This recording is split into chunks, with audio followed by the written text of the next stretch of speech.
નમસ્કાર, સમાચારો સાથે હું છું જયેશ. મહત્વપૂર્ણ સમાચાર. ગુજરાત એટીએસે પકડેલા 3 આતંકી મામલે મોટી કાર્યવાહી થઈ છે, જ્યાં આતંકી ડોક્ટર અહમદ સૈયદના નિવાસ સ્થાને એટીએસનું સર્ચ ઓપરેશન ચાલ્યું કે જ્યાં હૈદરાબાદના રાજેન્દ્રનગર સ્થિત મકાનની અંદર સર્ચ ઓપરેશન કરવામાં આવ્યું.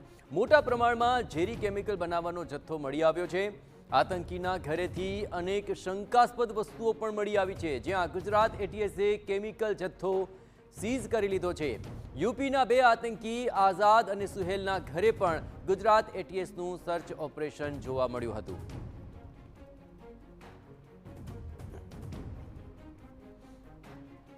આતંકના આરોપમાં ઝડપાયેલા સૈયદના ભાઈનું નિવેદન સામે આવી રહ્યું છે. સૈયદ અહેમદના પરિવારજનોએ આક્ષેપોને નકાર્યા છે.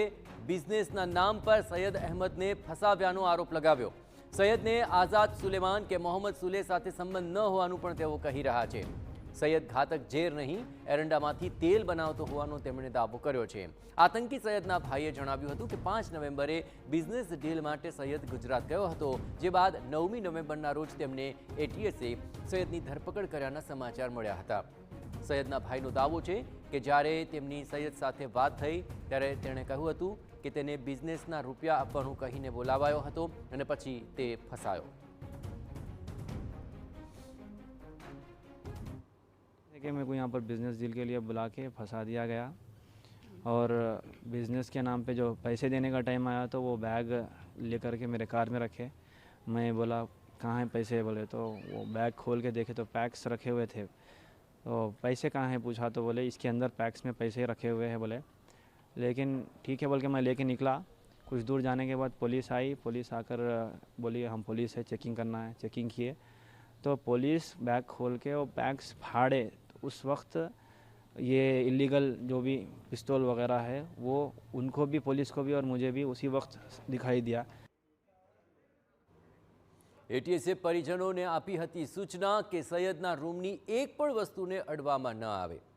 આજે સર્ચ ઓપરેશન દરમિયાન સૈયદનો સામાન જપ્ત કરી લેવાયો. દાવો કરાઈ રહ્યો છે કે મોટા પ્રમાણમાં ઝેરી કેમિકલ બનાવવાનો જથ્થો જપ્ત કરાયો છે. સૈયદ પર એરંડામાંથી ઘાતક તેલ તૈયાર કરવાનો આરોપ છે. જોકે પરિજનોનું કહેવું છે કે તેના થોડા સમય પહેલાં જ એરંડામાંથી તેલ બનાવવાનો નવો બિઝનેસ શરૂ કર્યો હતો અને તે અંગેની ડીલ માટે જ તે અમદાવાદ ગયો હતો.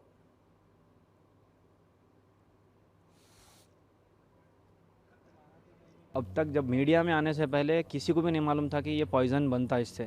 नहीं कि आपको मालूम होगा शायद इससे पहले कि रेजिन से पॉइज़न बनता, और नहीं पब्लिक को मालूम था होगा ना हमको मालूम था. वो समझा कि ये अरंडी का तेल बना रहे, अरंडी है वो ऐसा समझ के नॉर्मल जो घर में रहता वही समझ के हम लोग भी वो कर रहे थे. भाई को भी जहाँ तक हमको मालूम है वो बस यही समझ के कर रहे थे कि ये अरंडी का तेल निकालना है और इसका बिज़नेस आया है वो बेचना है शायद, ऐसा समझ के वो कर रहे थे.